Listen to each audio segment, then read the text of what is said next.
Willi, what sort of mood did Gloucester come into or back into the Premiership with after 2 games in Europe?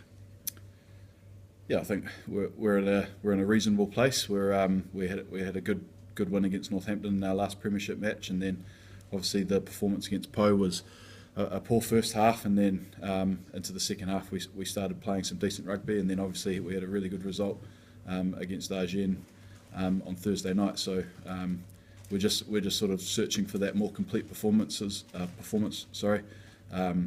We've shown it in patches, and we're just searching, for that close to an 80-minute performance. It is hard to get in any game of rugby. The game sort of swings with momentum, but for us, we're just trying to look to really start this game well. I think that'll be a big focus for us, and put Bath under pressure early in the game.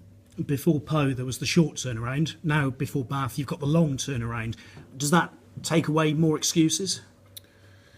Yeah, look, we try not to have an environment where we make excuses, but certainly when you've got a long turnaround like this, we've had a good few days off to recover, and then we've got a 4 weeks preparation where we can really do our homework, and we can go and train hard each day and give ourselves the best chance to perform. So certainly it's all there for us this week.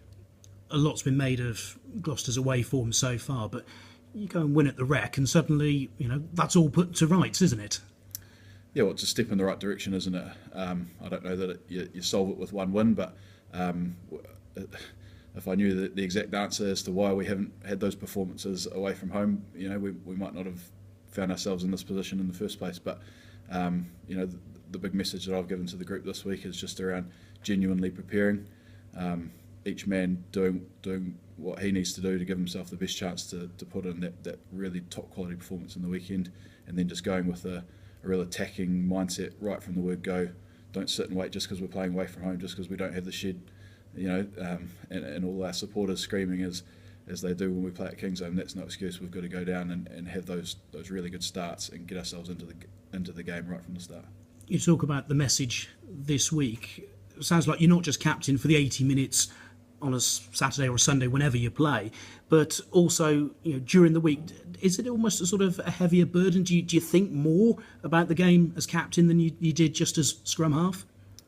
No, well, I think over the last couple of years I've had that experience. Obviously shared the role a bit with Greg last year, and in this group we've got a number of leaders that take on different responsibilities within our game. So we've the guys that look after the line out and the defence leaders, and then my job as captain is, I guess, just to try and bring that all together. But I certainly don't see it as a burden. I see it as a real positive, and it gets me right in the thick of the game, if I could be any more as a scrum half anyway. So I really enjoy it.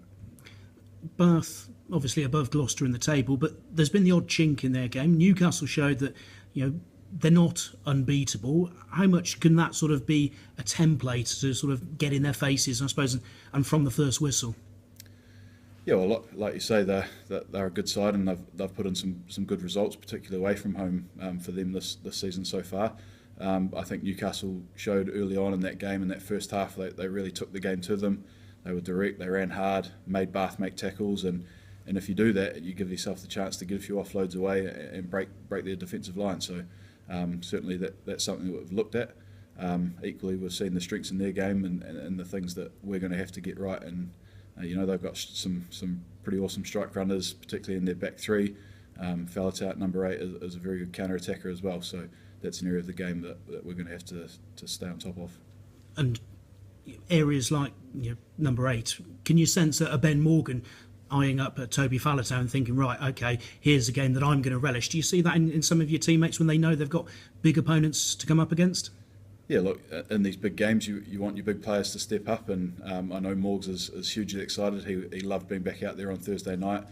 He's had a frustrating spell on the sidelines, and guys like that, if they can step up and have big games, then it pulls the rest of the squad along with us. Finally, Ben Velicott, we've asked him what he's got to do to get a starting jersey. What have you got to do to keep your starting jersey? I've just got to do my job to the best of my ability. If I do that, then you make the job hard for the coaches each week.